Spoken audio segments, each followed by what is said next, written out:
Det har framkommit att samtidigt som Trump insattes som president så gav han order om att Musks team skulle börja ta sig in i systemen och börja rota runt. Han sa ju att han skulle tömma träsket, och vad man hittar nu är så magstarkt som man mår illa.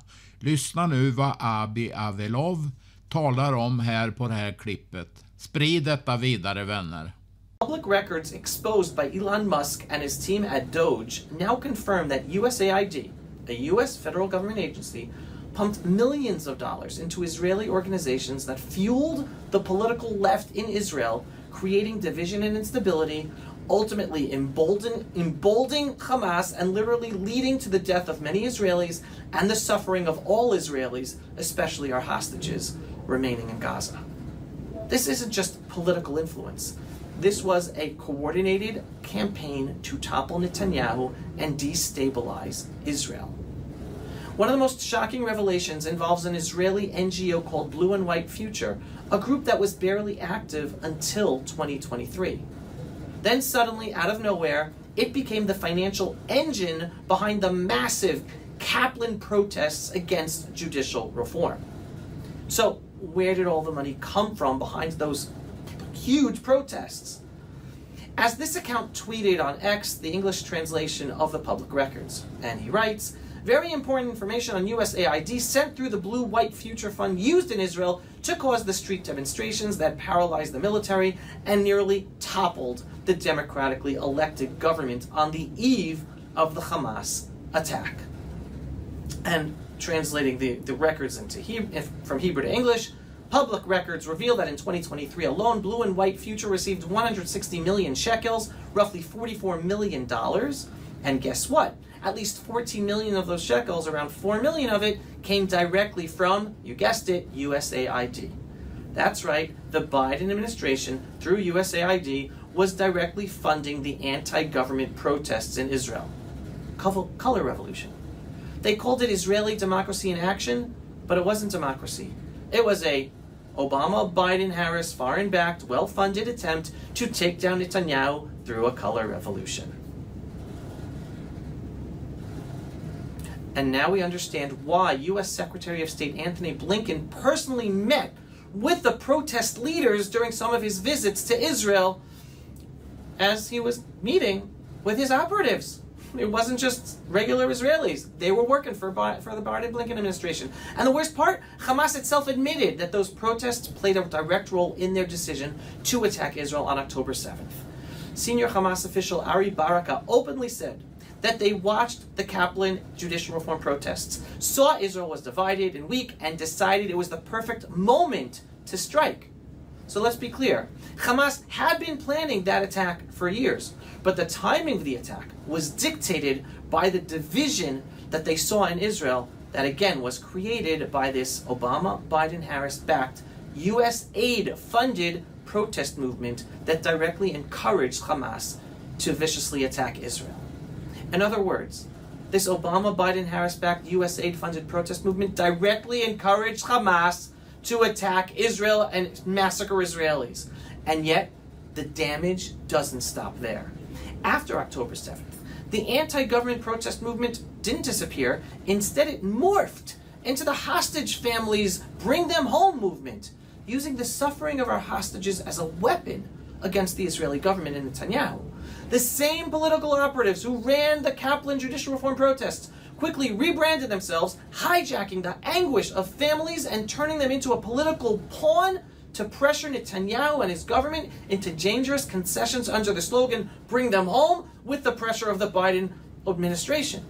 Instead of demanding the immediate and total defeat of Hamas, which is the only way to ensure the return of our hostages and win the war, and instead of pressuring Qatar, Iran, Egypt, and international organizations, the Bring Them Home movement blamed Netanyahu and his government, pushing for lopsided hostage deals at any price that emboldened Hamas and made future hostage-taking deals more likely by organizing high-profile protests and pressure campaigns, again under the influence of U.S. funding.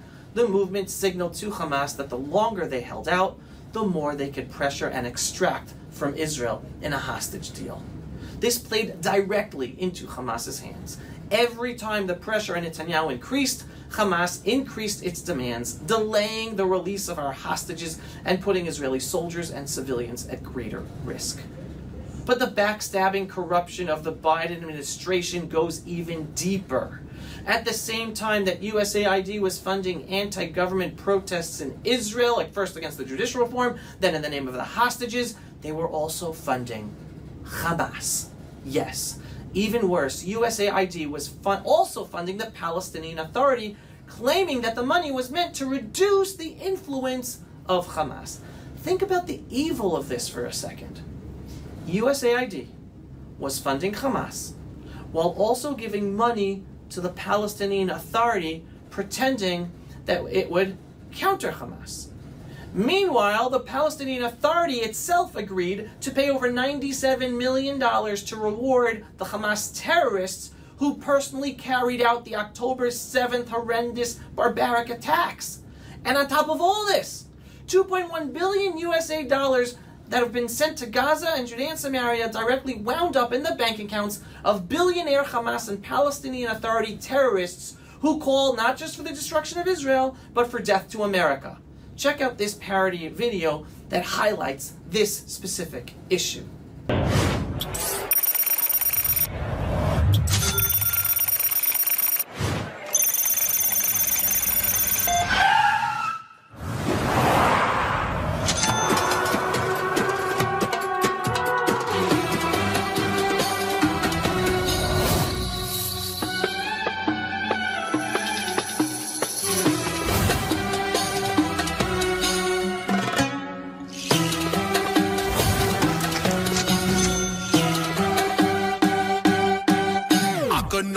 What we have brought on Gaza.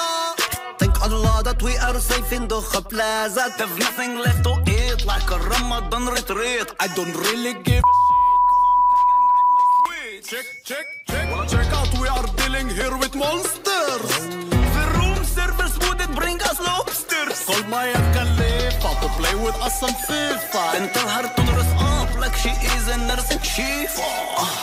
Dollar bills, dollar bills. My people have no water, wonder how it feels. Dollar bills, dollar bills. They have no gasoline, I just order with you wheels. Donate us money, my dog needs new Armani. Cause the sky is black, but Qatar is always sunny. Knocking on the door, fuck it's the Mossad. Chill ya baba, I just ordered sushi avocado. Dollar bills, dollar bills. Mashal is so straight, he just got himself new grills. Dollar bills, dollar bills. Put some Netflix on, I don't want to see the kills. Donate us money, my dog needs new Armani. Cause the sky is black, but Qatar is always sunny. You just give me money, life is pretty funny. Cause the sky is black, but Qatar is always sunny.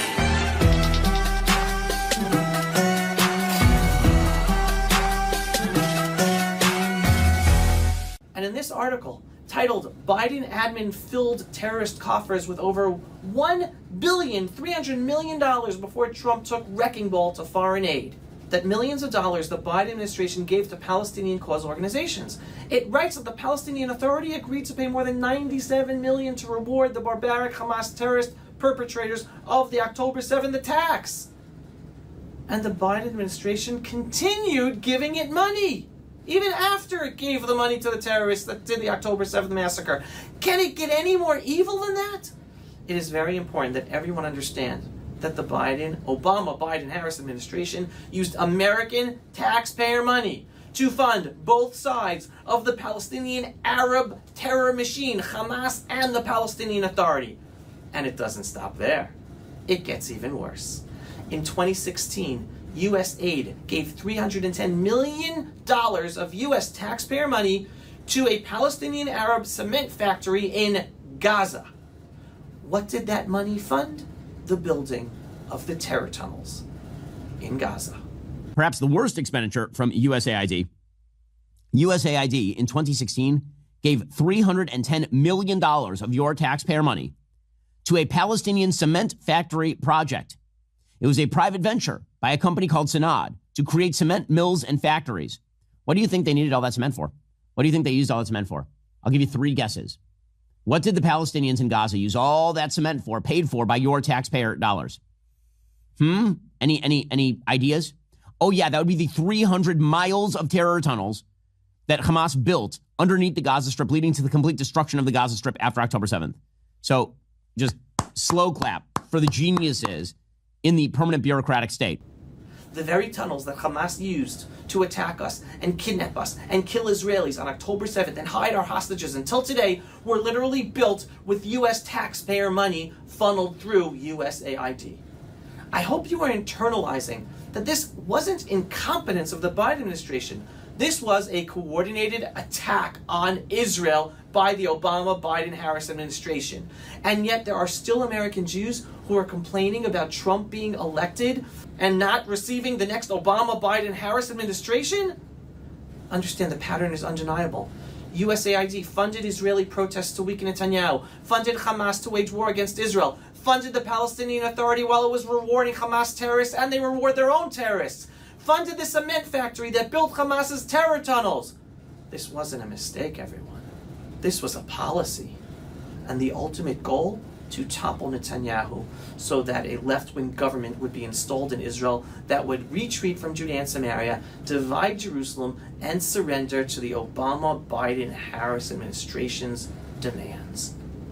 But thank God, Netanyahu stood up and Trump won the elections. Now with Biden out and President Trump back, all of this is being exposed. The days of U.S. taxpayer money being used to destabilize Israel, fund anti-government protests in Israel, and keep Hamas alive and the Palestinian Authority alive, those days are over. Please God, Israel will now be free to fight and win this war without the U.S. interference that Netanyahu and his government have had to deal with until now, and successfully dealt with until now, at the risk of our lives. We paid the price with our lives because of their evil. And Americans will no longer have their tax dollars wasted on the Democrats' reckless, destructive, and terror-supporting policy. So what needs to happen now? 1, Israel must stop the foreign funding, not just from USAID, but all the billions of euros and dollars from European governments as well, all financing our enemies and trying to undermine Israeli sovereignty in Israel. 2, USAID's role in funding these protests, funding Hamas, funding the Palestinian Authority, must be investigated and they must be punished. 3, Israeli organizations complicit in this scheme must be exposed and shut down. The Jewish people have survived thousands of years of enemies trying to destroy us from the outside. We will not allow a foreign-backed political coup, and this has been going on for decades, to succeed in weakening us from within, because now this weakens now this weakens our internal problems. It is absolutely miraculous that Netanyahu has withstood all of this pressure, a literal US-funded color revolution coup that included funding the killing of Jews for decades. But now, with Trump back in office and this all being exposed, it's time for Israel to go on the offense.